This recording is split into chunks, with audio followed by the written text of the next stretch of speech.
Shit, man. So nah, the reason why I hopped on live then hopped right off live is because motherfucking I tried to stream on 3 platforms for my goof ass. I'm like, shit, fuck it. Why not? It takes a lot more and more work. Hold on, let me direct this cam a little bit more this way.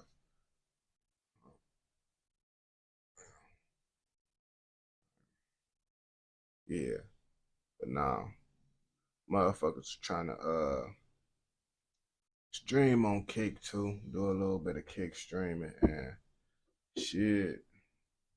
That shit, and actually, I was able to do it. I was able to do it. It's just I don't like my only I got 16 gigs of RAM in this bitch. I ain't gonna lie to you. So with 16 gigs of RAM, this shit was running at 10 using up 10 gigs of RAM.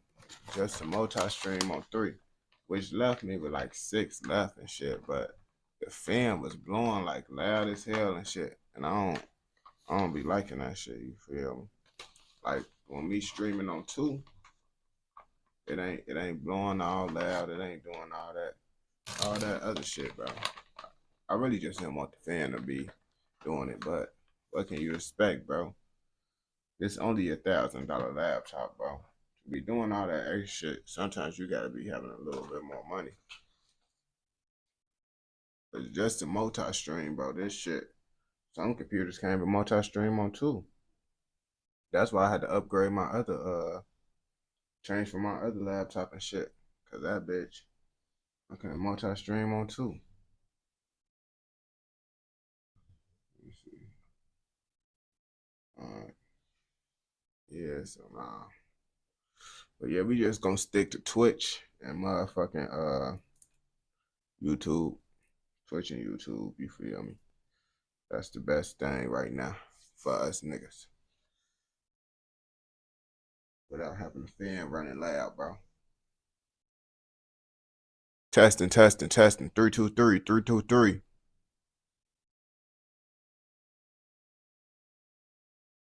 Alright, that bitch working.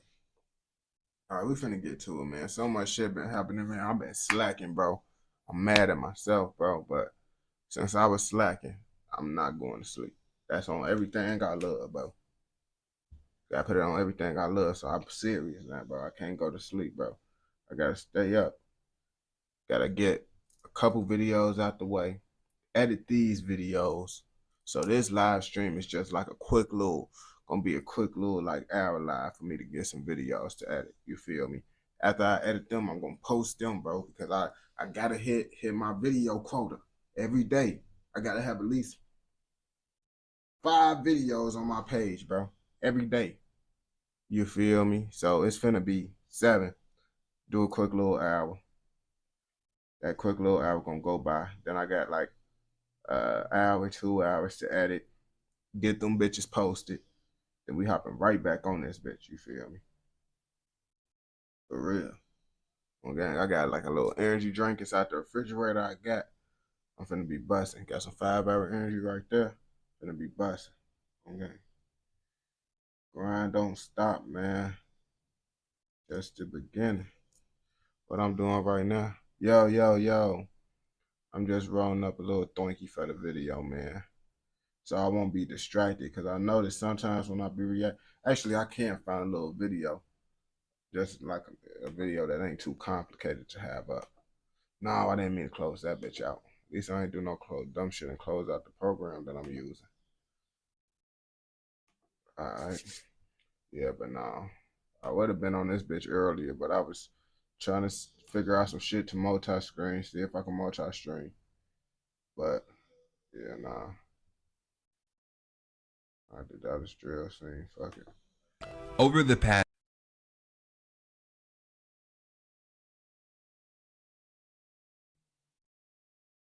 And watch you for real. Appreciate it, my boy. Appreciate it. Much love, man. Been trying to be on the grind with it. Be on the grind with it. Make sure everything working with my camera, the FPS, and everything. All right, this bitch is okay. It's not lagging. I want to make sure that bitch, because sometimes when I be moving fast and I don't get it on the right setting, that bitch do some dumbass jumping shit. Everybody know about Dallas, Texas, but lots of y'all motherfuckers don't know about the gang banging in Dallas, Texas. Yeah, they get wild out there too. I'm pretty sure everybody know they gang bang out there. They gang bang everywhere. But we finna take a little deep dive into their little gang history and shit and see what the fuck going on out in motherfucking Dallas. You know, they got a couple rappers that's in this bitch rapping and shit. FBG Mudda, I didn't even know his ass was from Dallas, but I fucks with his music, and I believe this shit got something to do with him as well. Over the past year, Dallas drill has hit a level of attention the city has never had before when it comes to attention on its rap scene. There's a new spotlight on yet another crazy drill scene the majority of the country was unaware of. Some of the rappers in this scene have songs pulling millions of views and an audience tuning in from outside the city, but unfortunately, like all drill movements, it's tied to real beef, and Dallas is in a chaotic situation where it seems like every gang is beefing with every other gang in the city, and the majority of rappers are dissing each other back and forth. I ain't gonna cap. That's how it is in damn near every motherfucking state. Everybody it's just getting worse now just because all these dumbass young niggas, these niggas don't give a fuck no more. These niggas don't give a fuck. It ain't no structure. These niggas just be emotional ass niggas with guns, bro. And when you emotional with a gun, you gonna kill a nigga over anything. You feel me? That's how I just feel. So in this video, we'll take a look at this new movement and the scene that's quickly becoming one of the newest drill hotspots.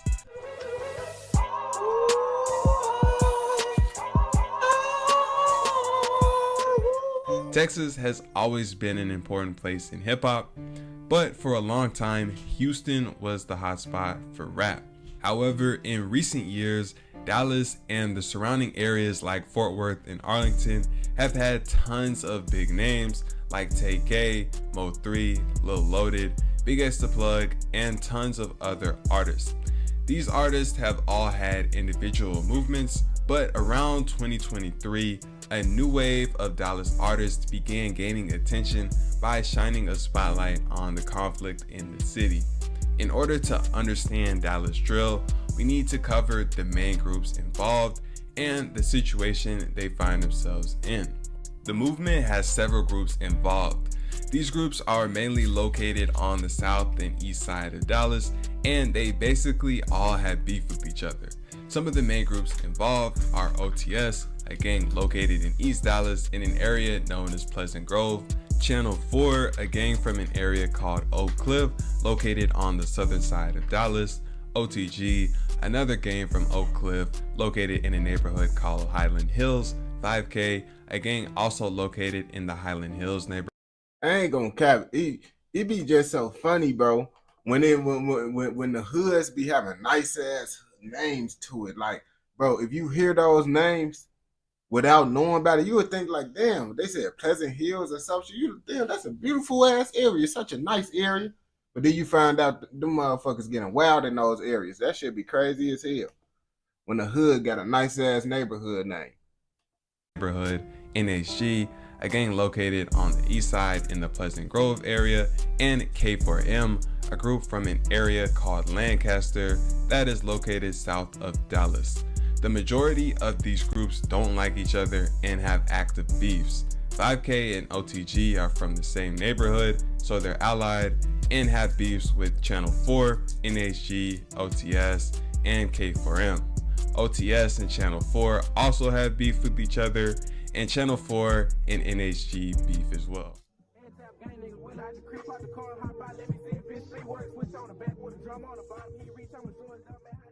One of the first artists in the movement was Rundown 4, a rapper from the OTG gang in Highland Hills. Rundown 4 had a buzz as early as late 2022 as one of the more poppin' underground rappers on the Dallas scene. Yeah, he an underground artist, cause I'm like, I don't know Birdie. Like all the Dallas, I mean, I don't even know if they from Dallas, but all the Texas rappers I listen to Quinn, he be going cool, Lil Tuzi, and FBG Mudda. those the only Dallas. Well, I don't know if all of them from Dallas, but those the only Texas rappers I really consistently listen to. All them other niggas I don't listen to. I don't know about them to even really listen to them, and I don't feel like checking them out. In 2023, more new artists emerged. Double O Glizzy, another rapper from the same gang as Rundown 4, began getting attention for his music. Lil Chop and Bang 6, rappers from NHG, got hot on the scene after songs like Oak Cliff Business and We the Ops took off. And the biggest artist to take off in this new movement was FBG Murda, also known as Beto. Beto is from Pleasant Grove and a member of OTS, and this group actually has beef with the gang called FBG, so Beto's rap name, FBG Murda, is actually a diss towards them. Hell yeah, that shit be crazy, cause I heard that shit inside a little interview. He was like, yeah, bro, that's my ops name. I'm damn, so you named yourself after the ops? That shit low key raw as hell though. I ain't gonna bap to you though. But that shit crazy because he lots of motherfuckers be having their nicknames as they rap name. Like they street name be their rap name for the most part. Folks shit don't his nickname don't sound nothing like his rap name. Beto had other homies in OTS who had been rapping before him. I ain't gonna cap. I feel that'd be a decent rap name, Beto. I haven't heard nobody with the name Beto on game. That shit would have went up. But FBG Murda, I feel that one will catch eyes more. I ain't gonna lie to you. Like 223 Trey and The Real FBGK, but they hadn't seen a ton of success. However, Beto's first solo song ever, Jizzle Smokin', did surprisingly well, running up tens of thousands of views. This early success motivated him to begin taking rap more seriously. This first song was also an example of the regular level of disrespect that would become common in Dallas drill. Jizzle was a fallen member of OTG, the gang rappers Rundown 4 and Double O Glizzy were a part of, and Beto would continue to diss them and a bunch of his other ops as he put out more music. Beto would continue dropping songs like Book Me and Mika World that did numbers as he built up a. I ain't gonna bap to you. That FBG in his name really helped him get new people to listen to him, cause I ain't gonna lie to you. He popped up on my motherfucking feed. Who the fuck is FBG Murda? Me Murda. I don't know nobody from FBG Hood that's getting views that I don't know about. Cause if they was getting views from FBG, I would have heard about them, bro. They don't got too many rappers that's doing good over on FBG. So when I saw Murda and he doing views and shit, who the fuck is this nigga? He from FBG? And then I'm like, nah, folks ain't from FBG, because I could just tell by how folks was talking and all that shit. I'm like, damn, yeah, he not even from Chicago. But that shit crazy. I really just clicked his music just because he had FBG up in that shit. Buzz through late 2023. In February of 2024, he dropped Cleanup Crew, which went crazy, becoming his biggest song up to that point. This same month, he dropped another big song called Smackers. By spring of 2024, his name was starting to buzz outside of the city, and he began doing his first interviews. At the same time that Beto was blowing up in early 2024, another group began getting ready to take off as well. And just start this like we ain't lose our man, but I can murder. We really same like gang on this be like a fiend. Hey, folks, spin it. Channel 4 was one of the previously mentioned gangs, beefing with just about every folks group had that big ass sword. Their main rappers were D Glock and Channel 4 Mark. Their first song that started gaining traction. Is they name Channel 4 basically trying to imply that they put motherfuckers on the news and shit? That's why they named Channel 4. I'm just taking a little guess. I don't know. You feel me? Y'all tell me. Was Ike Merch. They followed this up with Justice for P6, and D Glock also dropped a solo song called K-Man Not Living. As you can tell by that last title, Channel 4 was very disrespectful and dissed their ops constantly, mentioning their rivals' fallen members. He got that almost groovy every song. beat us out the background. By March, they had some motion, and they would get even more publicity after Channel 4 Mark and D Glock were arrested in a gang sweep. The two weren't held long, got out shortly, and were back on the street. And that's why I don't be wanting to do shit in the gang. Like, if I'm doing crimes and shit, bro, I want to do the crimes by myself. Why? Cause lots of the times, bro, when one go down, all go down when you inside the gang, bro. Because it's like they just attach your name with them, bro. You with them niggas, bro. Oh yeah. Now one nigga get caught up, bro. Now they trying to attach you, say you with the shit, this, that. No, bro. I'm not trying to get brought down. If something ever happened to me, bro, I always wanted to be for me. Like I'm the reason why something happened, not for nobody else. Streets in a matter of days. Going into April, things would skyrocket for Channel 4. D Glock and Wumbo Dean dropped a song called Belt Boys on J Money 1041's channel, and the song went crazy, hitting 1 million views in 3 weeks. No Dallas drill artist had ever done numbers like this, and it brought a huge surge of new attention to the Dallas drill movement and a ton of new fans who were just starting to figure out what was going on in the Dallas streets. With this surge in attention, the beef between D Glock and Beto, the two biggest rappers and their respective groups, would become one of the biggest stories. Beto's clique OTS had been beefing with Channel 4, and they had been dissing each other back and forth occasionally, but in April, Beto dropped a song called Exposing His Ass, where he dissed a fallen Channel 4 member named Traylon, and D Glock responded with a diss on the same beat, dissing people associated with OTS like Hank and Mika. And D titled this diss Message to Ms. Murda. Both songs racked up hundreds of thousands of views. However, this would end up being one of the last songs D Glock was able to make, because shortly after he would end up getting locked up, and at the time of this writing, he's still sitting in jail.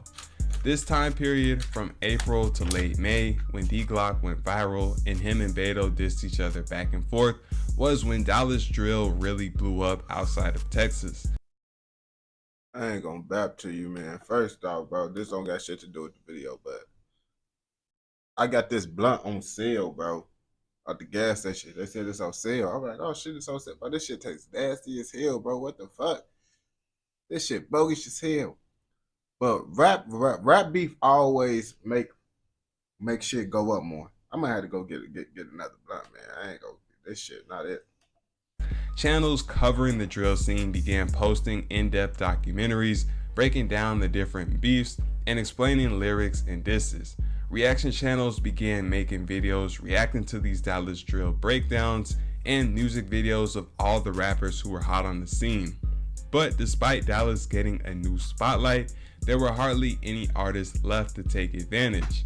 By late May, both D Glock and Channel 4 Mark were locked up. D Glock was arguably the hottest new artist and a big reason for the new attention around Dallas drill, so losing him hurt the movement. Rundown 4 had been locked up early on, before the movement even popped off, and while it was on fire in April and May, he was still sitting. By summer of 2024, only a handful of the main Dallas drill artists were free and dropping music. Double O Glizzy was still dropping and doing good numbers. Lil Chop also still had a buzz. 5K, the previously mentioned gang from the Highland Hills neighborhood, had two rappers called Love Bands and 2 Blocks Red who were able to get some attention on their music. But Beto had the most motion out of everybody in the city. He did a song with Von Off 1700, one of the hottest new artists coming out of Chicago, and this collab would also... I ain't gonna cap. Von Off 1700 be doing music with anyone that be disrespectful. If you from a different state and you not his op, oh yeah, he gonna try to do a song with you if you disrespectful, bro. Like, he did some shit with Duel, all types of shit. Everyone that get disrespectful. Stir up some controversy because Von dissed Jizzle, a member of OTG, one of the groups Beto had beef with.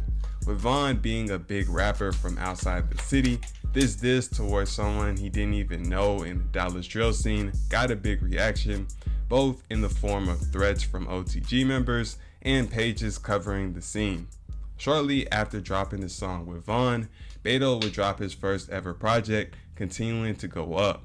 In July, he teamed up with BAKJ, a rising artist from the Fort Worth area, and they dropped a song called D to the Murder that blew up, racking up millions.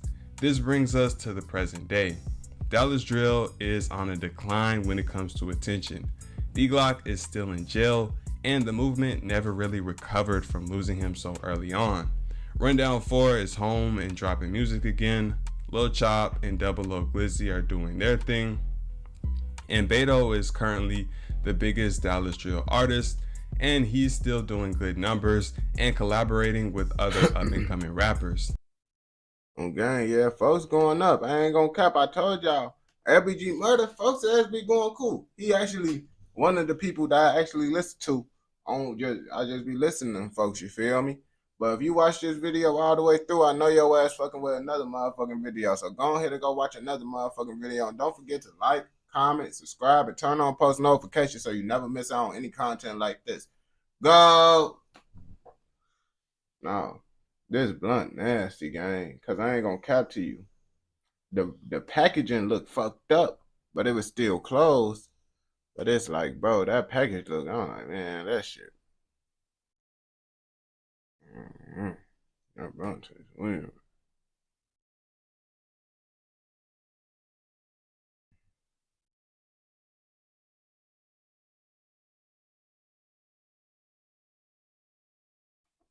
So over the last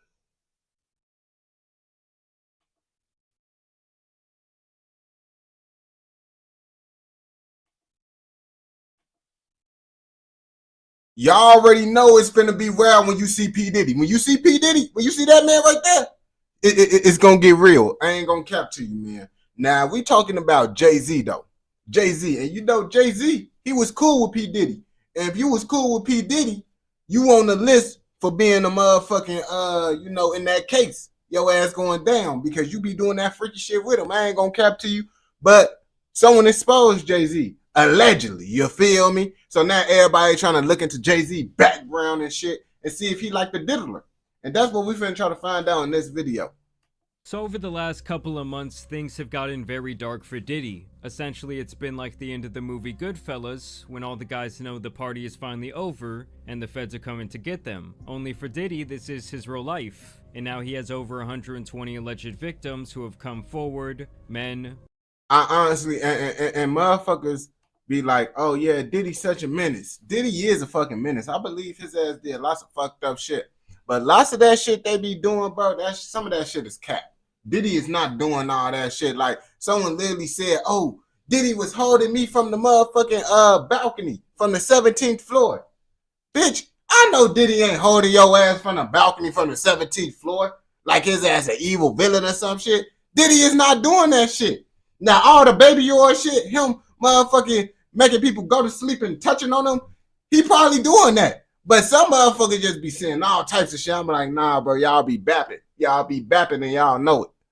Women, and individuals who were children at the time of the alleged criminal activity, basically all coming together to allege some downright disgusting, inhumane things this man allegedly did. You gonna hear about my party, they're gonna be shutting them down, they're gonna probably be arresting me. That's that foreshadowing.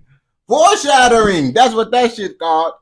Obviously, after his houses were raided, we found out more information, like the 100 terabytes of data that Diddy had in his possession that many suspect to be of various blackmail for various extortion. They also seized evidence of the freak-offs, electronic devices that contain images and videos of the freak-offs with multiple victims. Freak-offs, okay. Folks says, listen, man, that's why I said Diddy did lots of that shit for sure. He did lots of that shit for sure. But it's just they adding lots of bullshit up in that bitch too. And that's when motherfuckers get to questioning everything because it's bullshit mixed in with the real shit. And of course the thousands of bottles of baby oil that went super viral. And they seized cases and cases of the kinds of personal lubricant and baby oil that Combs' staff allegedly used to stock hotel rooms for the freak-offs. Like, I ain't gonna cap to you, bro. How many people be at them freak-offs, bro? Because it's like, it's no reason, like, motherfucking, I don't even get that much food I'm offering at a motherfucking event. You feel me? I'm not offering that much bottles of water at an event. And you offering baby oil? Like this shit, motherfucking, like this, yeah, this is part of the event. This is part of the event. Nigga, what? Everybody gotta have a baby oil bottle? Come on, nigga. Niggas gotta come back for round 2 of baby oil. Y'all just, come on, bro. What the fuck? Y'all ass too freaky in that bitch. And then it's called a freak off. Y'all trying to see who the most freakiest. And whoever could use the most baby oil in the most freakiest way win. Yeah, y'all diabolical, nigga. More than 1,000 bottles altogether. In terms of trying to get out of this, Diddy has requested and failed to get bail 3 different times, and due to witness tampering, it looks like this man will be seeing his last days behind bars. And of course, when it comes to these freak-offs that Diddy was hosting, there were thousands of celebrities and other high-profile individuals attending the events, as well as thousands of potential victims who were exploited by Diddy and his massive team. Wow, okay, I've got a lot I can't tell. So, can't tell that one either. Over the last 40 years, many people have You see, and this what I heard. I forgot what YouTube video I watched, and I didn't know if it was true or not, but shit was adding up. The math was mathing, and they basically say what they'll be doing at them freak houses, bro. They'll basically force a dude that ain't with that freaky gay ass shit to do that shit, get him on camera, and now what? You gonna get extorted, boy. We gonna expose you to the world that you was a little freaker. That's what they be doing, bro. So it's like lots of those artists, they be scared to speak out on Diddy because he damn near made them do some things that they ain't want to do, bro. Got it on camera, like, yeah, I got you there. But nigga, you just forced me to do it. They don't know I forced you to do it. They just see you doing it. On game, the diddler got you right there. been very close associates with Diddy, as he is one of the biggest business moguls in the entertainment industry, and really did hold the keys to many artists' careers over the last 4 decades. That's what he was doing. As soon as he get that, that's how it be when he get another victim. When he get another motherfucker on the tape, so he could extort him. Yep, that's how he be on game. But it's crazy, bro. I wonder what P. Diddy was doing to his artists. Like, yeah, bro, you know, since you signed me, you got to in the freak offs. Nigga, what? And it's no secret that his right-hand man for this entire period of time has almost always been Sean Carter, aka Hove, aka Jay-Z. Niggas been said this nigga was evil. Also one of the biggest business moguls to come out. Look at these niggas, bro. Come on, bro. If I could see your eyes through the sunglasses, bro, I'm not trusting you, little nigga. I ain't gonna capture you. Why the fuck you got sunglasses and I can still see your eyes? That's weird right there. And then you with this nigga, bro. I don't trust these two niggas. Out of music as well. He was just such a charismatic person. And we've had that in common for a while, but we always was competitive with each other as well. In a lot of ways, P. And the Diddy freak and off. Jay-Z laid the blueprint, no pun intended, on how to go from a dope rapper, a talent evaluator, and really start doing big business where you achieve actual ownership and stake in these companies who are making money from you. Savage! I'm a savage! Oh! When he get your favorite rapper, when he get your favorite rapper, that's how he be. I'm the savage. I'm the savage. On game. That's how he be. I'm a savage! Whatever I want, I'm going to get! Whatever I want, I have to get! And now Jay-Z You heard it. You heard it. If he wants your rapper at the freak off, he getting him. That's why I don't attend no Diddy offs. They be like, nigga, you broke as hell, nigga. You can't even attend a Diddy off anyway. Okay, nigga. I still attend that shit anyway, pussy. has been listed in one of the many complaints against Diddy, and so today we're going to talk about it. So Alright, all the what's up? cases against Diddy so far have been filed by a lawyer named Tony Busby. His name might sound familiar as he has represented clients in several high-profile cases. He is the one who helped all of those women file against Deshaun Watson years ago, and he was also involved in the case where people died during the Travis Scott concert. Tony is representing an anonymous source here who claims she was physically violated by P. Diddy, Jay-Z, and an unnamed female celebrity back in the year 2000 at a Video Music Awards after-party. On or around September 7, 2000, plaintiff, then 13 years old, had a friend drive and drop her off near Radio Music City Hall in New York City so she could try and attend the VMAs. They say she arrived at the venue, saw a large The VMAs. Do that shit even still happen? I remember that shit used to be a big ass thing. Like all that shit, the BET Awards. Niggas don't give a fuck about none of that shit now. crowd but could not sneak her way inside. But determined to get into the VMAs or an after party, she approached several limo drivers parked nearby and attempted to talk her way into entering. One of the limousine drivers she spoke to claimed to work for defendant Combs. The driver allegedly told her that Combs liked younger girls and said that she fit what Diddy was looking for. And while not allowing her into the awards, the driver invited her to the after party. The driver stated that he had to drive Combs and others to the after party first, but instructed the plaintiff to return to his location after the event and that he would pick her up and take her to the after party. And so the plaintiff then claims here, Dirty ass motherfucking. They said he like younger women. First of all, I ain't gonna catch you. Just saying that shit just always sound weird, bro. Just saying I like younger women. Alright, bro. You can't say I like women my age. Older women. Younger women just sound a little bit off if you ask me. that the limo driver took Diddy and possibly his entourage to this after party, and then did actually circle around back to pick her up. After approximately 20 minutes, plaintiff arrived at what she believed to be a large white residence with a gated U-shaped driveway. Once inside, two men asked plaintiff to sign a document, which plaintiff did not read but which she now believes to have been a non-disclosure agreement, and she claims she was told she could not discuss what happened at this party. She says that when she was inside the party, there were a ton of celebrities all around. Nah, this why they be having motherfuckers sign that shit, bro. Because when niggas come out, like nigga, we got you. That's why, bro, if anyone make you sign some shit to come into their event, they party, bro, I'm not doing that shit, bro. Like, who the fuck? Why do we gotta sign something to come into your party, gang? And they be like, no, that's what the rich motherfuckers do because you feel me? Nigga, if you're not doing no weird ass, questionable ass shit, you shouldn't care that motherfuckers talking about what the fuck you got going on. If you doing what regular parties do, nigga, people should record that shit, show how busting it is. But if you talk about, yeah, you can't talk about what's going on in this party, I don't want to be at that shit. Y'all got some weird ass shit going on. With substances being used in abundance, adding that waitstaff circled the room to make sure everyone had a drink in hand. After attempting to talk to numerous... I ain't gonna cap to you. Now thinking about it, times was different back then. Like, I know now, like, niggas be getting high as hell, posting all that shit on camera. They was getting on niggas' asses back then for doing that shit. Like, so that could be a big part why they don't want no one to tell, because you know they doing that shit and they don't want no one to know either. You feel me? But real motherfuckers know not to post no shit like that at a party. And it's like, come on, bro, it's fake. You can say that shit. Nah, bro, I'm still not falling for that shit. That's what they probably tell motherfuckers. Yeah, you know we be getting lit. That's nah, bro, I ain't falling for it.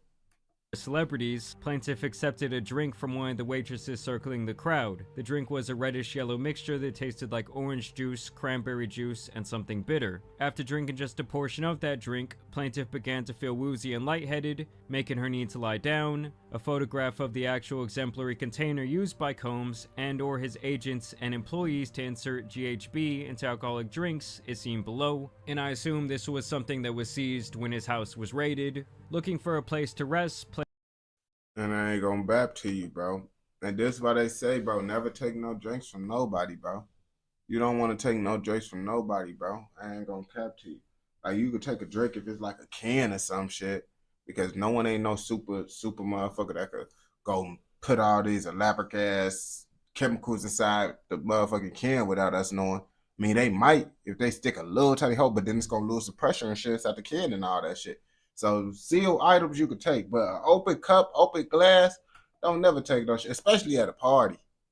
Plaintiff walked down what appeared to be a hallway containing several rooms off of it. She entered what appeared to be an empty bedroom so she could lie down for a moment. This room contained only a large bed with no furniture of any other kind. This is when she says Jay-Z, P. Diddy, and an unnamed female celebrity allegedly entered the room. Combs aggressively approached plaintiff with a crazed look in his eye, grabbed her and said, "You are ready to party." And I will spare you guys some of the details. You are ready to party. Oh shit. This is why I'm not signing none of that shit, because this is what they do at them parties that they want to sign. But she basically claims that Jay-Z and P. Diddy then took turns violating her, while each other watched on with this unnamed female celebrity. After both of them allegedly engaged in this violation, Combs then allegedly knocked the plaintiff down and attempted to force the plaintiff to perform more acts on him. She fought back, standing up quickly and punching out. You see, and this what it's like, bro. This what I don't understand. Why? Like, how can you even get turned on by forcefully doing some shit? Like that shit right there. Like I never understood that shit because like I like it when a woman want me, bro. If she don't want me, I don't want her. Like I ain't gonna capture you. I don't get turned on like, oh yeah, she want me. I'm still nah, that shit don't turn me on, gang. I ain't one of those. You feel me? But it's like at the same time too, bro. Man, women gotta be smarter, man. You can't be just trying to be around any and everybody, trusting any and everybody just because they got fame and they known. That be the problem right there, bro. Females be too trusting and gullible. You feel me? Like, bro, just because the Diddler and Jay-Z got hella money don't mean you can trust them. Just because they seem nice don't mean you can trust them. But they don't be understanding that shit till it's too late, and then they got diddled.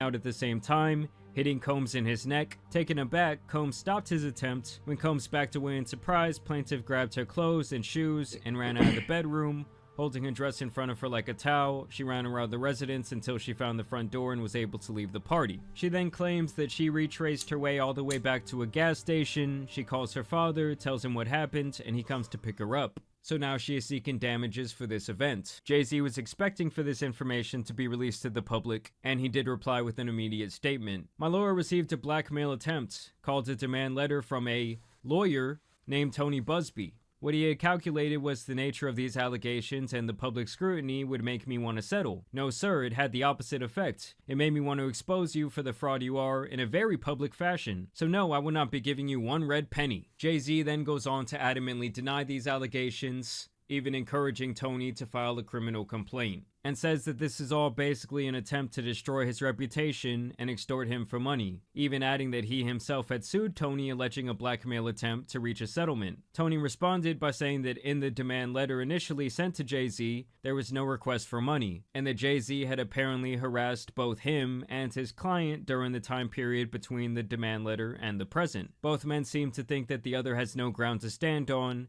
and is more concerned with their personal reputations than anything else. And now just today, Jay-Z's lawyer is actually requesting the judge require this accuser to come forward and reveal herself to the public, saying that if she wants to ruin Jay-Z's reputation like this and get money from doing so, she should have to make herself known in making such a damning allegation. So now we're really just gonna have to wait and see what happens here. I really have a hard time seeing them being able to prove this allegation, especially with it allegedly occurring almost 25 years ago. Obviously, the most important witnesses here would be the limo driver, the gas station clerk, and possibly the father of the then alleged 13-year-old girl, as well as possibly some people who were— She was 13 at the time?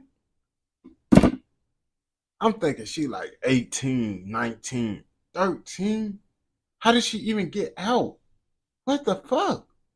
there that night at that party. Like I said before, Jay-Z has been P. Diddy's right-hand man for the last 30 years, so you would think where there was smoke, there would be some fire. Like, you can honestly not sit here and convince me that there's absolutely no way that he knew that his best buddy was into some absolutely diabolical shit. It was no secret in the industry, and the possibility that Jay-Z might have witnessed it up close and personal is not out of the realm of possibility. It's like everyone who was heavily affiliated with Epstein, many people obviously do not trust at this point. So who knows, this could be the tip of the iceberg of all the weird shit that has been going on in the entertainment business for hundreds of years. Like I said before, over 120 people have come forward with their stories regarding Diddy's criminal activity, so there could potentially be hundreds of celebrities involved, or at least being accused of being involved in several of these incidents. But obviously I want to know what you guys think down below. I will continue to cover this story regarding Jay-Z and especially Diddy. Either way, I do want to thank you guys for watching today's video, dropping a like and subscribing. But as you guys know, it's been your boy the Tan Superman. Alright, man. As y'all can see, Jay-Z ass is a menace, bro. And him being close friends with Diddy, I'm assuming that he was on that Diddy type of timer too, because he knew what the fuck was going on. Folks knew what the fuck was going on. I'm not even finna lie. His ass knew. We not finna play with Brody. But if you watch this video all the way through, I know your ass fucking with another motherfucking video. So don't forget to watch another motherfucking video and like, comment, subscribe, and turn on post notifications so you never miss out on any content like this. Go! This blunt, bro, I can't. Hold on. I think I got some shit. Some piece of my other shit, bro. This shit, hell no.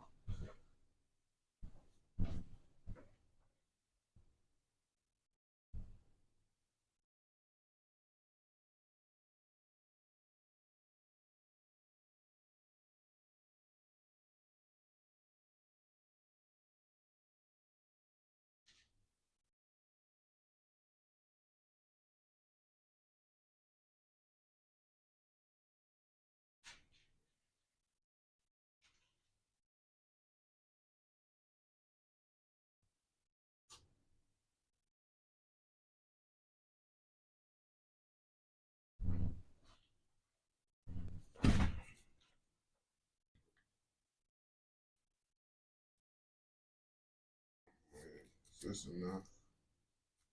Yeah, I could deal with this for this live stream. I'm gonna go get some more. I'm gonna treat folks ass. Well, you gave me this weak ass motherfucker. Got my throat feeling weird and shit, bro. I gotta use my old steel one, bro. But it's better than using that shit for sure. I use my old steel.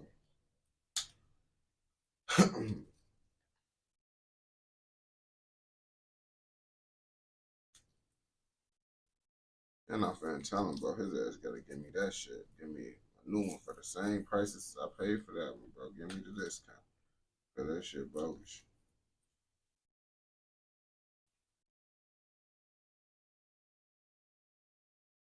Bogus as hell, bro. My throat feel weird and shit, bro.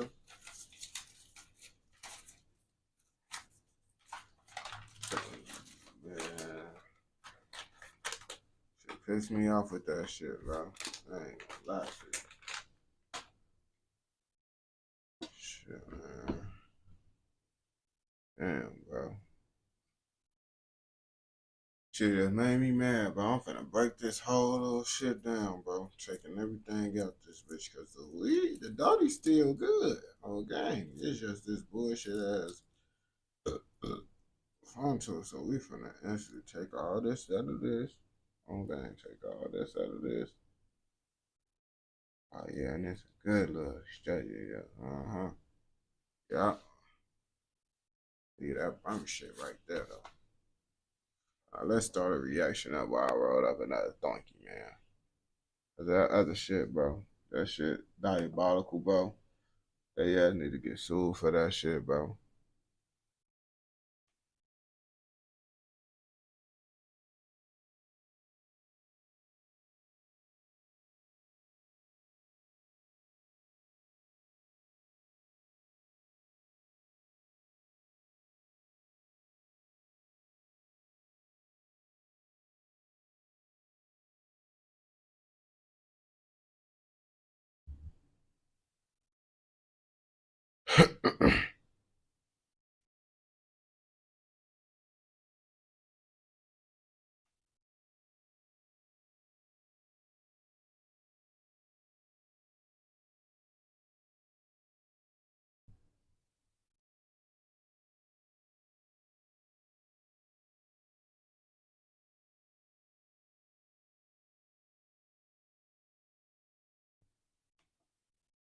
When DJ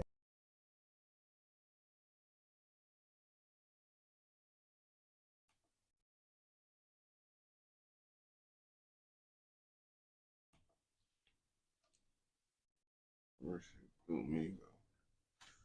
Weak ass motherfucking blunt.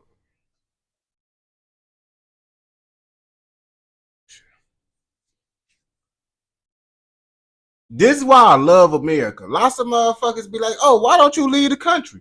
Because motherfuckers be getting locked up out the country. And when you get locked up out the country, it ain't really shit you could do but hope that country want to treat you fairly and release you. You feel me?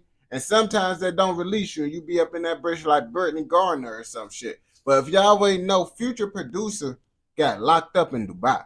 Now, I don't know what the fuck he did, why the fuck he up in there, but we're going to find out in this video.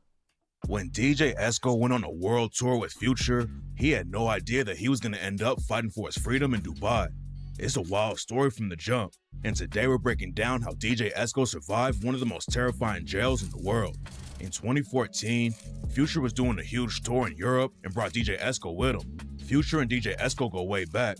Esco was a regular DJ at Magic City, a famous strip club in Atlanta where all the rappers go to party. Future used to go to Magic City all the time to hang out and promote his music. He first met DJ Esco around 2008 after Future tried to give Esco a mixtape hosted by DJ Scream in the Magic City parking lot. DJ Esco told Future straight up they didn't listen to CDs with another dude talking all over it. Future appreciated him being real, and ever since then they had a close relationship. So when Future started blowing up, Esco became one of his main DJs and went with him on a big European tour. Everything was going smooth the whole time. It's crazy how one little small moment could make y'all be friends for life, you feel me? You never know how things go, you feel me? Everything happened for a reason. And the tour is about to end. The last stop was in Amsterdam, and Esco wanted to party because his birthday was around the same time. Weed has been legal in Amsterdam since the 70s, and a lot of people go there just to party. Esco and everyone else in the crew was having a good time and getting ready to come back to America. But then Future got booked for one more show in Abu Dhabi. Future's whole team packed up to fly to Abu Dhabi, and that's when everything went wrong. When they landed in Dubai, everyone else got through the airport without any problems. But Esco was behind them because he was taking care of all the bags. The first problem was that the tour cameraman tried to take photos inside the airport while he was with Esco, and the cops stopped them and made the photographer delete everything.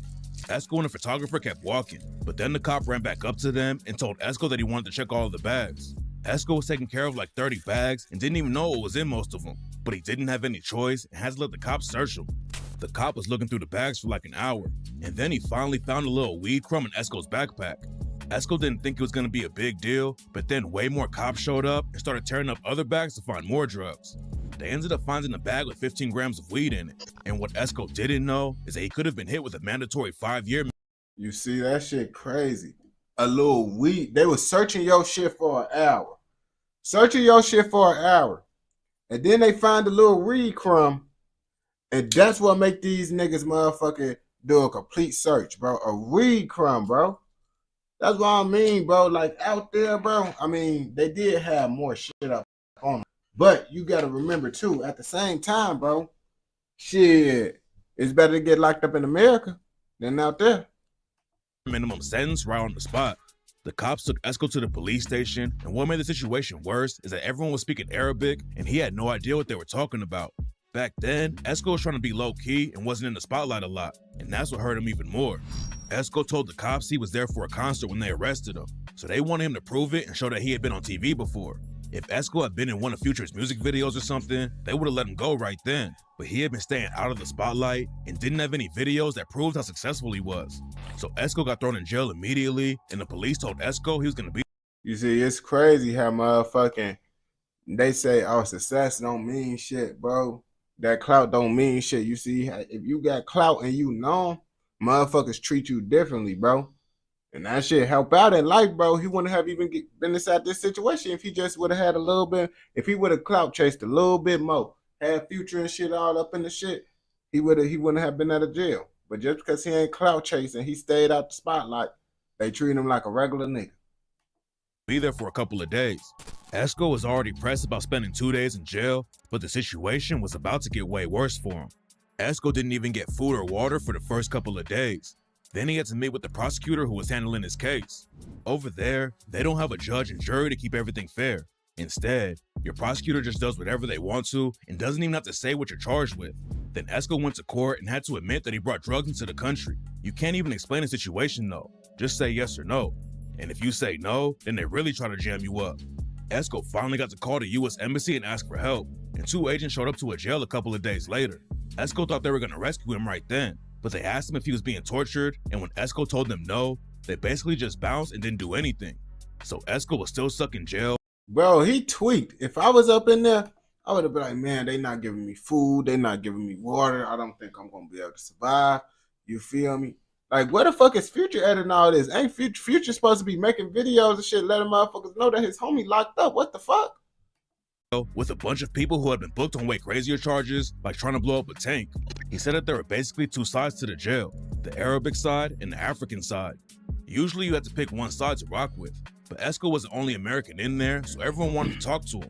After a couple of weeks, Esco had no idea how long he was gonna have to stay, so he started adapting to the environment. He learned some Arabic, found out about Islam, and tried to work out.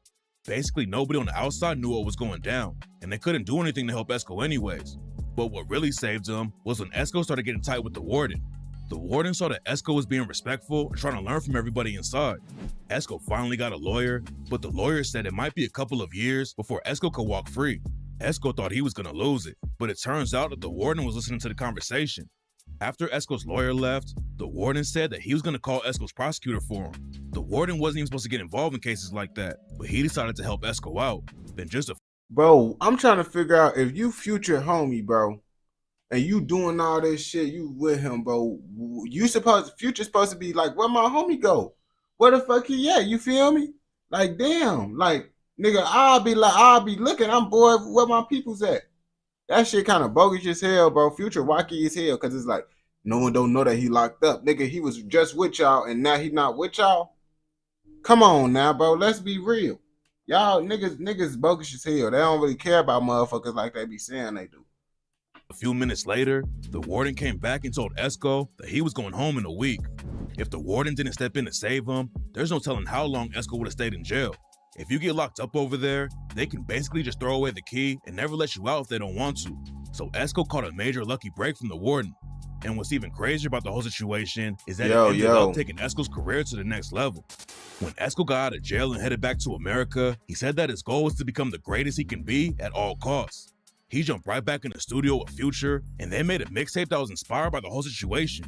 Esco had been locked up in jail for 56 nights, so they called the tape 56 Nights. And on the title track, but I'm trying to figure out why Future ain't speak out on this shit. Like, why? Because he spoke out on that. He just didn't put it in the video. But I seen this shit seem weird as hell. Like, I wouldn't fuck with Future ass. I ain't gonna lie to you. If that situation happened and I find out no one wasn't looking for me, and boy, I'm not fucking with Future ass, I'll be like, fuck Brody. Future shouted Esco out and rapped, I think 56 Nights crazy. I think me and Esco crazy. I think me and Young Skull crazy. While Esco was locked up, Future couldn't release a lot of music because everything he had recorded for 2 years straight was on a hard drive that was with Esco when the cops booked him. Nobody knew when Esco was gonna get out, and Future almost lost hundreds of tracks that he had been working on for years. But luckily, Esco came home with the drive, and on the track Know the Meaning, Future rapped all about So Future knew. Oh, so he rapped about the situation in this? Let me see. it and said, I spent time overseas, hanging out in England, and I got the squad on my mind, and I mean this. Do a little time out the country, I need this. 56 Nights, gotta know the real meaning. And Skull came to me, said, they think you washed up. You need to go back in. Show these niggas who the one. We going back in soon as we get off tour. He had my hard drive on him when he caught the case. When they took him into custody, they took my life away. Esco said that the whole experience changed him as a person. Plenty of rappers and producers have spent. I still don't understand why like, if he would have went public about the situation, Dubai probably would have acted different. Like, damn, yes, took one of the biggest rappers at the time, bro, homie, his producer. You feel me? What's that? Yes, sorry. Time locked up. But it's different when you're in another country where no one even speaks English and you don't know how long you're gonna spend behind bars. So when Esco started working on 56 Nights, he didn't want anyone else involved in the process. The story was so personal that he didn't want feedback from anyone because he knew no one else could relate to his story. He didn't even play it for Future until the entire mixtape was finished. When I came home from prison from Dubai for 56 Nights, I made a mixtape called 56 Nights. And it was so personal. Right. I didn't want anyone to be involved with it because it was my story through music that no one really could have went through but me. Oh, yeah. So I didn't want no one's opinion on 56 Nights. So that was the first time I made a album or mixtape without letting Future hear nothing. He didn't hear anything. He just heard the finished product. It paid off in the end because 56 Nights is one of Future's most popular mixtapes and has classic songs on it like March Madness. Luckily, DJ Esco made it back home, but another dude that worked with Future ended up getting hit with a life sentence for a crazy case. Justin Wright is a songwriter who ran a company called Camp Entertainment worldwide and worked with some of the biggest artists in the game like Future, 21 Savage, DJ Khaled, and way more. Justin Wright had a ton of platinum hits as a songwriter, and his company also handled production, marketing, management, and other things for artists. He was on top of the game in Atlanta, but in 2021, he went down in a brutal murder case. But before Justin Wright murdered his girlfriend, Walana Bibbs, he was dating a woman named Ann. Ann moved to Atlanta to become a singer, and that's how she linked up with Justin Wright. They started dating and working on a project together at the same time, and that's when Ann got pregnant. Ann decided to take a step back from her career to focus on their kid, and then Justin started abusing her. She had scars all over her body, and eventually Ann decided to leave. Justin took their daughter away from her though, so Ann decided to focus on her career. That's when Ann met Walana Bibbs. Walana had also moved to Atlanta to become a singer, and she got tight with Ann from the jump. So what they this moved gotta in do? together, and then Ann asked Walana to do her daughter's hair for a second birthday party. Justin had custody of their daughter, so Wait, so what is this about the producer still? Ann didn't get to see her much, and Walana agreed to help her out. Then Walana met Justin at the party, and they started dating right after they met. Ann had allegedly warned Walana about Justin's abuse, but Walana still got with him. Justin was 32, and Walana had just turned 20, and sources say that Justin was abusing her from the jump. Walana was trying to leave Justin, but before she could break things off, he took her to Iowa to visit some of his family. It's not clear exactly how it went down, but Justin and Walana allegedly got into an argument over $70, and then Justin upped his strap and killed her. Over $70? $70, my nigga? First of all, bro, you should not. There's no reason why you should shoot your significant other over any argument. Let's start there, bro. I ain't gonna cap to you, especially a female, bro. Like, nigga, bro. Like, I don't condone, like, motherfucking whooping a bitch ass. But, nigga, I prefer you do that than just kill her. Like, come on now. That shit fucked up, bro. The cops booked Justin immediately and charged him with murder. And after the trial went down, the jury only had to talk for 90 minutes before they came back with a unanimous guilty verdict. Now, Justin Wright is serving a life sentence without the possibility of parole. He was living it up in Atlanta and working with the biggest rappers in the world. But now he'll be locked up forever, and Walana tragically lost her life over $70. When DJ So, what the fuck did that shit is not even the same nigga, I don't believe. So, wait, hold up. What the fuck this shit is about? Hold on. Producer. I don't know, bro. I was confused, bro. At the end of the shit, bro. That shit wild, bro. I don't know, man. Shit. But that shit crazy, bro. Getting locked up in Dubai and shit. That's why I don't want to travel out the country and shit, bro. I ain't with that shit, bro. Because shit like that really do happen, bro. And you could think it don't happen to you till it happen to you. You be like, damn, bro, it happened to me. Like, yeah, that shit happened to you, nigga. Now what you gonna do? You fucked up. Now, if you watch this video all the way through, I know your ass fucking with another motherfucking video. So go ahead and go watch another motherfucking video. And don't forget to like, comment, subscribe, and what? Turn on post notifications so you never miss out on any content like this. Go! I gotta go pee real fast.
It's like these rappers' careers be ending faster and faster. I literally made a video about how long rappers got to enjoy their fame before they passed away. And lots of rappers didn't get to enjoy their fame for that long. And today, we finna look at a video that talk about rappers that only had a 2-year long career before they end up passing away. Rap's lost tons of faces over the past 10 years, more than any other period in history. Countless rappers have met tragic early endings, but out of everyone that passed, there are 4 names that stand out from others due to unique circumstances around their careers and how people remember them. Each one of these rappers has a large section. Okay, wait, I don't know if it's about rappers that passed away 2 years. Of rap fans that refer to them as legends. Normally, in order to get a title like that, it takes a long career in the public eye, constantly producing at a high level. But all 4 of these artists had less than 2 years in the public spotlight and are still given this title. Sometimes more often than other rappers with longer careers in the spotlight who also lost their lives early.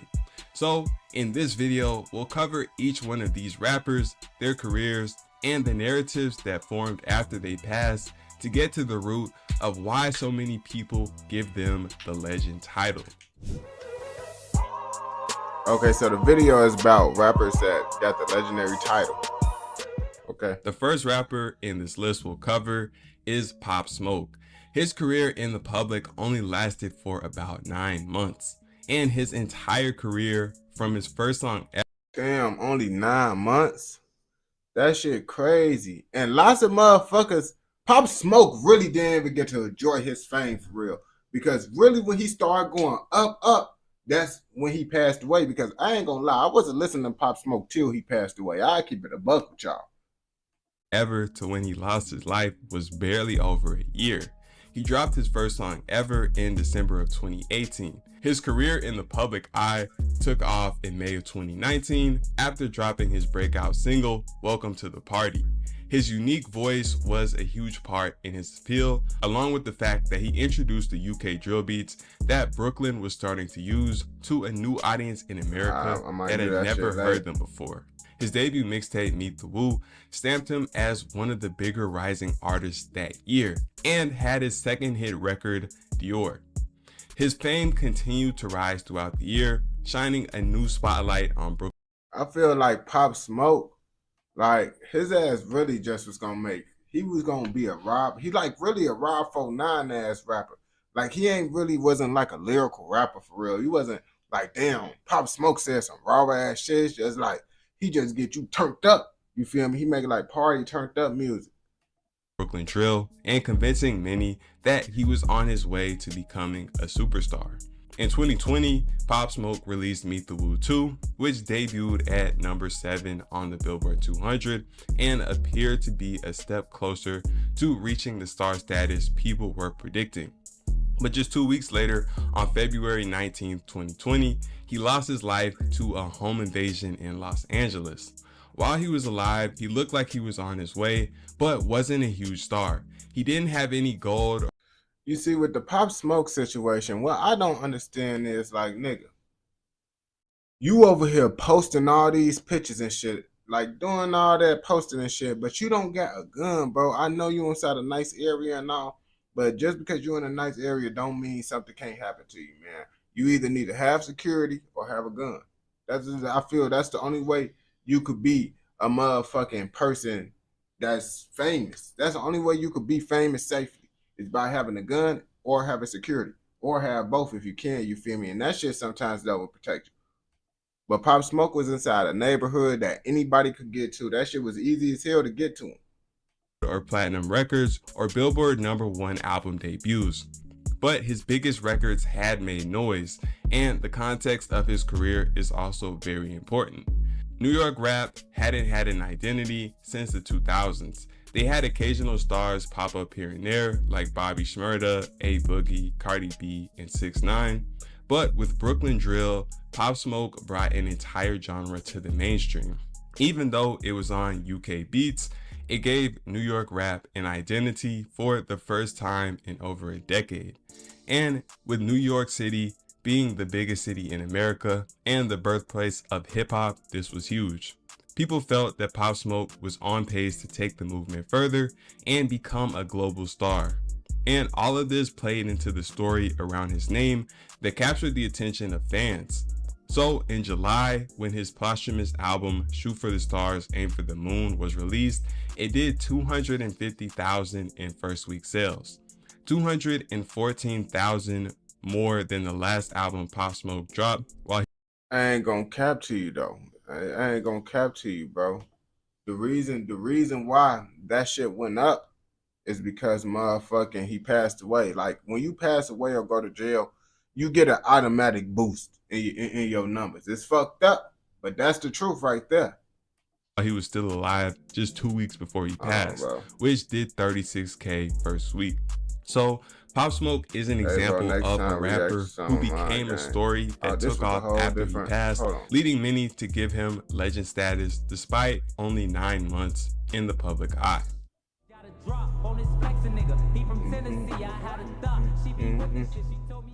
Next on this list is King Von. He began rapping in late 2018. The public became aware of him in January of 2019, and he met his end in November of 2020. But in this 2-year period, he became one of the most famous rappers in drill history. He got to enjoy his shit longer than Pop Smoke, but damn, King Von ain't really get to enjoy shit either for real, you feel me? His ass was really locked up for most of his life. His ass was going in and out of jail. Then he finally got the fame, and then he ended up passing away. I'm low-key mad at King Von, folks. His ass tweet. Did that goofy shit. He started rapping in late 2018 after beating a body and returning home from the county jail.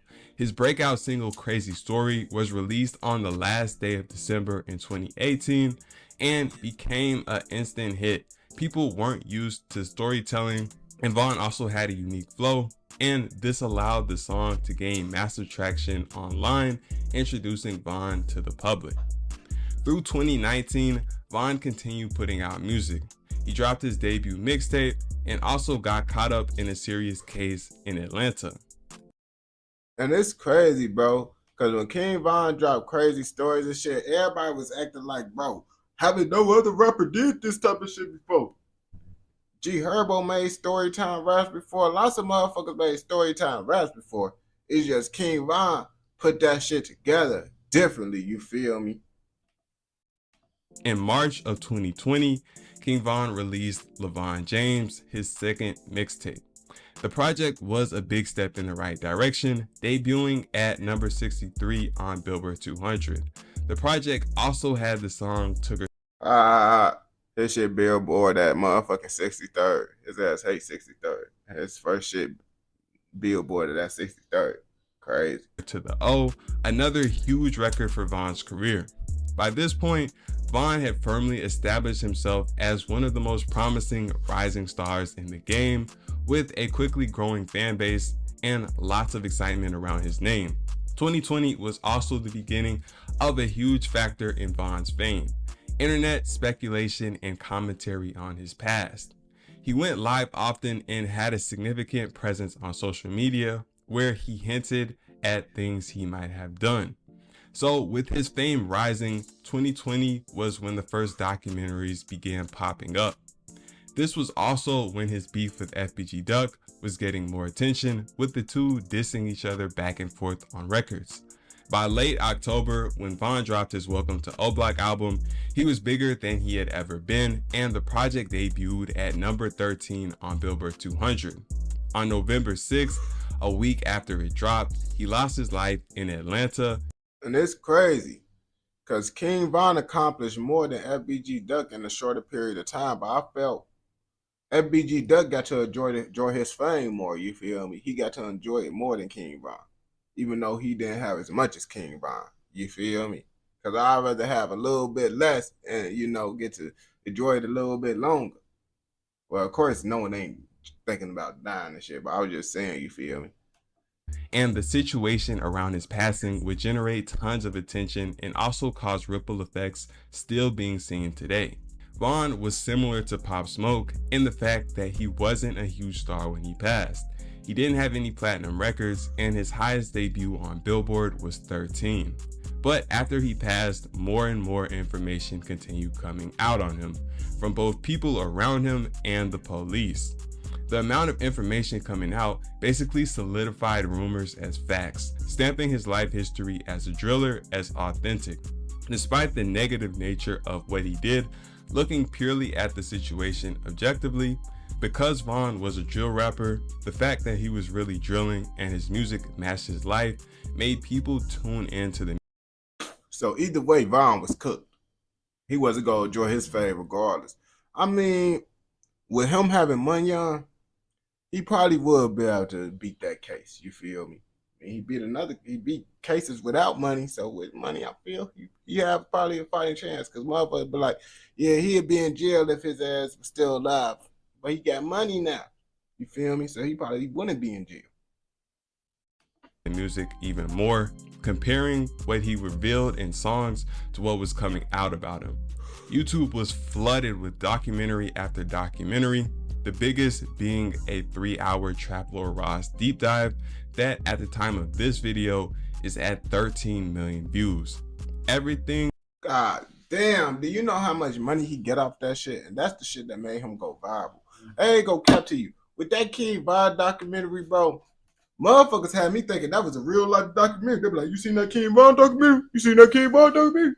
Bro, what the fuck? Wait, where the fuck a TV channel made a documentary about King Von? Probably Netflix, but I never seen no shit on Netflix. They Trap Blue Raw. Who the fuck is this nigga? Like, what the fuck? That was acting like that shit was a real life documentary, bro. That shit was a YouTube video like the fuck we watching right now. About Von, from his past to his music to his whole persona, was a cohesive story, and whether people had a negative or positive reaction, it caught the attention of millions. Given what drill music represents, Von was the perfect representation, and this has earned him the title of being a drill legend despite barely rapping for 2 years. And to the internet's credit, they've also called out the destruction and pain that Von caused his community to reach that status.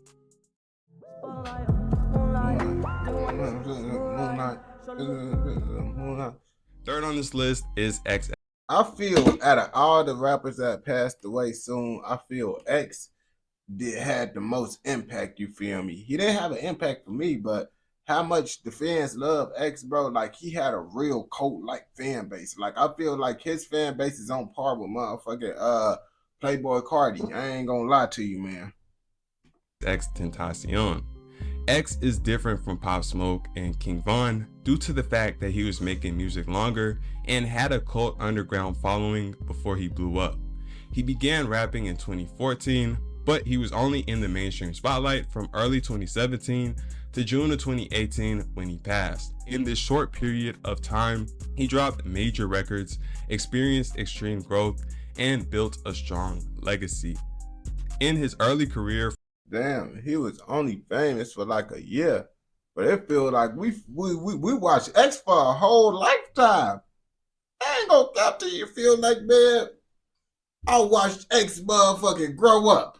At this point, that's what I feel like. I be like, damn, he only was famous. I only knew about this nigga for a year. I could have sworn I watched this motherfucker grow up, but shit, he had the blonde and black, then he had the blue, then he had the gray. Cut off his eyebrows. I watched the nigga change, grow up. From 2014 to 2016, X built up a cult following in the Florida underground scene, closely tied to the SoundCloud movement. Around January of 2017, while in jail, his career skyrocketed with the viral success of Look At Me, a track that became an anthem for a generation of fans. When X was released later that year, he was a star with thousands of new fans who wanted more songs like Look At Me. But when he released 17, his debut studio album, he went in a completely different direction. The album featured stripped down production and deeply personal lyrics that explored themes like depression and heartbreak. Tracks like Jocelyn Flores and Revenge resonated with fans going through similar experiences, propelling the album to debut at #2 on Billboard. Damn, folks really went cool. And I feel like I ain't gonna cap to you. The reason why I didn't really get in tune with X for real is because I wasn't really never like a depressed motherfucker. Like me, like no matter what the fucked up shit I go through in life, all the fucked up shit I've been through in life, I never really got depressed, bro. I always just believe like it's gonna get greater later. And me just knowing that it's gonna get greater later, I always was excited for what the future had to bring type shit. So I can never be depressed when the future is always a new day, a new opportunity, bro. How can you be sad when you got a whole nother opportunity to do better, change your life? You got to be focused on what you could do to get better, bro. You got a whole nother day. You did bad this day, fucked up this day. This day you see some fucked up shit. Try to see some good shit the next day, man. You feel me? And when you just know that the future always got something better to give you, you can't be depressed. Just be happy you got it. You got another day for some shit to go right. 200. This album was a big risk to X's career, but it paid off, establishing him as someone who would put the music and his artistic expression over everything else, and this created an extremely loyal fan base. He was still in tons of controversy. He had the DV situation with his ex. He was also beefing with several different rappers like Drake, the Migos, and Rob Stone. And it's like with that whole little situation with his girlfriend when he put pause on her and shit, motherfuckers get mad when motherfuckers like X, how dare you say X did that? Nigga, they said he did it. You want me to say, oh, no, he didn't do it? Folks used to put pause on women. I don't know how true it is, but that's what they were saying, bro. I just be letting y'all know what he be accused of. And I made a video. They said, I'm all right, gang. I didn't know, bro. I was just telling you what they tried to accuse him of. He got knocked out on stage, and there was all types of chaos around his name. But as time went on, he calmed down. He publicly acknowledged his mistakes and spoke openly about his desire for personal growth. During interviews and social media posts, he discussed his struggles with anger and his efforts to become a better person. He also started engaging in charity work, organizing events for underprivileged youth, and donating to various causes. People continued to drag him for his past and the crazy things he was accused of, but his actions demonstrated a sincere. And it's crazy, bro, because now the same motherfuckers that was dragging him for his past while he was living is the same motherfuckers mad if someone bring it up now. Like, don't say that shit. Like, nigga, you was the main one probably talking shit about him while he was living for it. Sincere attempt to use his platform for positive change. While he was growing as a person, he was also growing as an artist and continuing to reach new heights.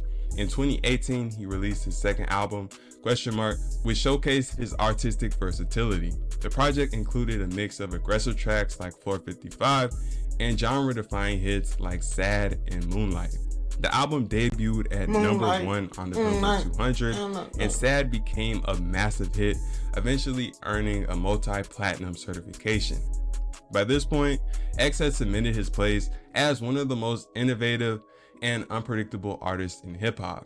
Nobody knew what he would do next, but on June 2018, he tragically lost his life in a robbery outside a motorcycle. Man, this day fucked up the internet, bro. I ain't gonna cap to you. And it's like, X the type of motherfucker, bro, is like, even if you don't fuck with his music and shit, you fucks with X, you feel me?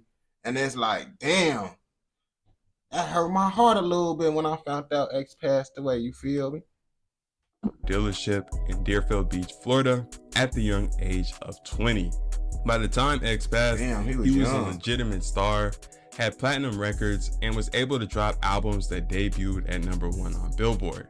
He had carved out his own niche and style, and the fans had watched him grow from angry, violent, and self-destructive to mature, kind, and philanthropic. He had the numbers, the hit records, the impact on the youth, and the story, and his passing only. It's crazy. They talk about everybody else for the sky top, but X could walk around like this with the sky top, and it was okay because it's X. But let me have my hair up. As soon as I put my hair in the ponytail, bro, niggas gonna talk shit, bro, because my shit gonna be looking like that. Only amplified this, making his legend status undeniable. Shadows in my room. I don't know. X and motherfucking Juice WRLD competing for the most legendary fan bases, bro. Because I feel Juice WRLD fan base is about the same as X fan base. I ain't gonna lie to you.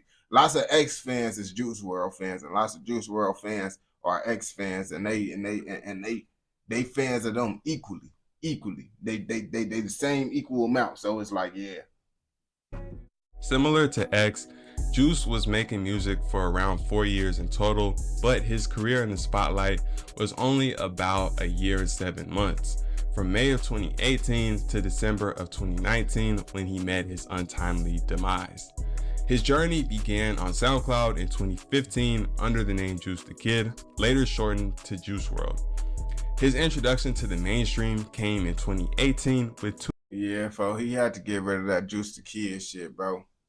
Like, I feel that shit, nah, that don't sound as good. Juice WRLD is a way better name. 2 huge songs, Lucid Dreams and All Girls Are the Same. These songs were blowing up on SoundCloud the previous year, and after Juice signed in 2018, with the label behind them, they became platinum hits.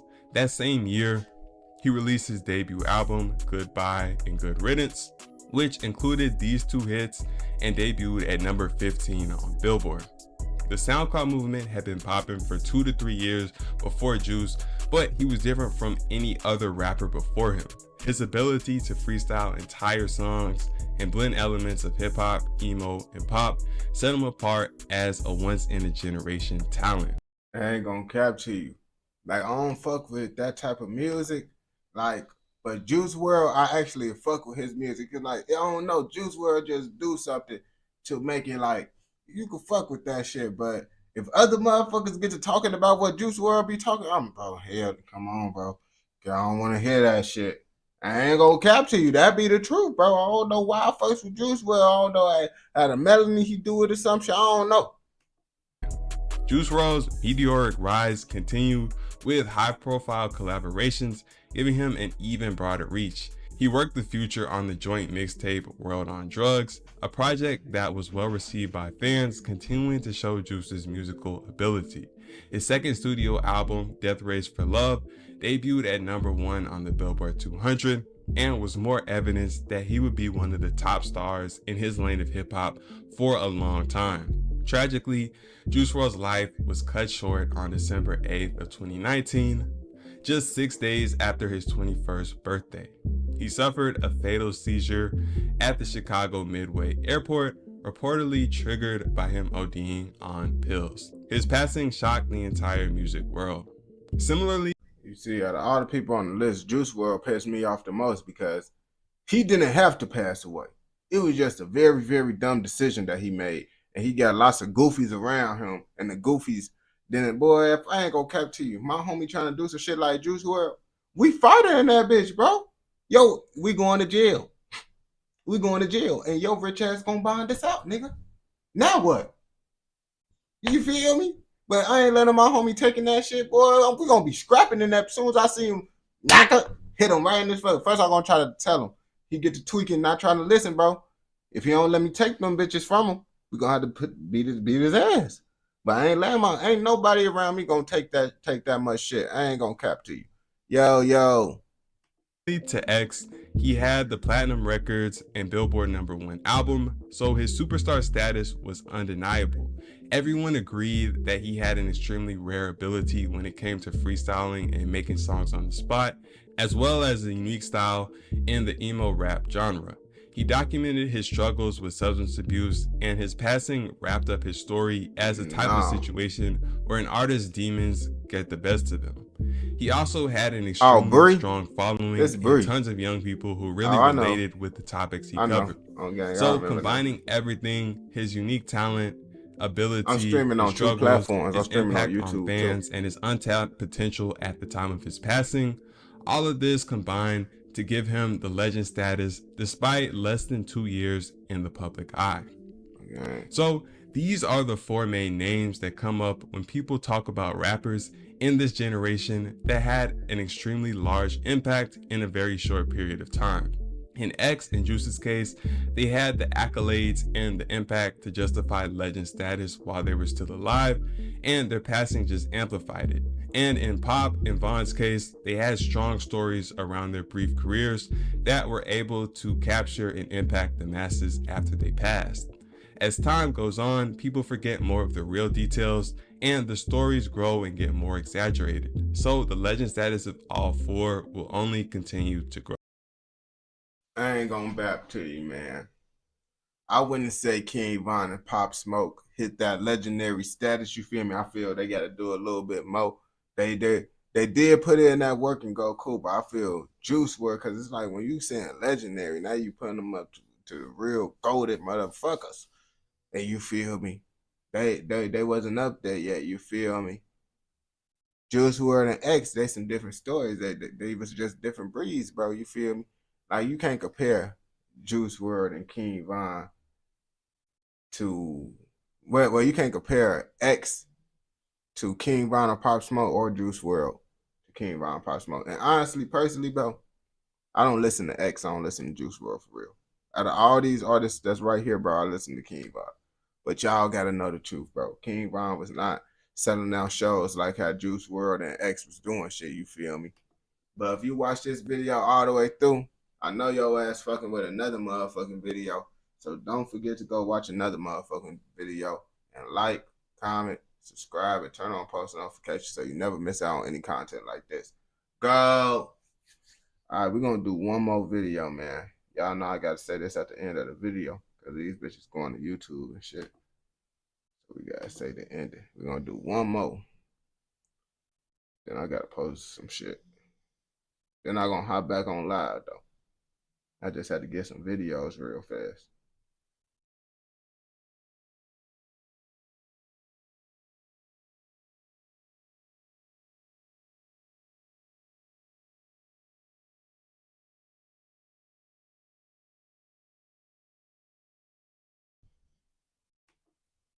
Just a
I don't know who the fuck G Fredo is, but folks ass been doing lots of shit he not supposed to be doing. So we finna watch the takedown of him and his homie, I believe. You feel me?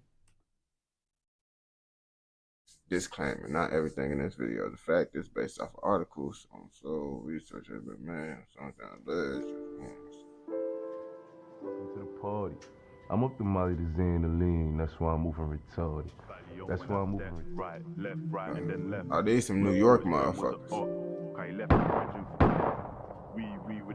But why they got King Von? Oh, they had heard right there too. Welcome to the party. Oh, they just showing the documentaries. Welcome to the party.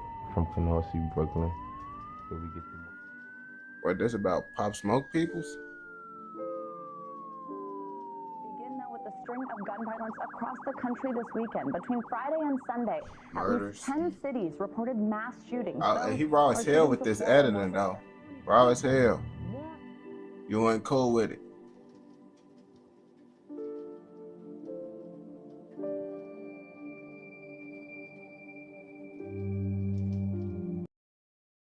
I don't know who the fuck G Fredo and NOB Headshot Mafia is, but it seemed like they doing some wild ass shit. They really out here. Based off this picture, I'm gonna make an inference that they ass out here doing some wild ass shit. So let's see what the fuck they doing.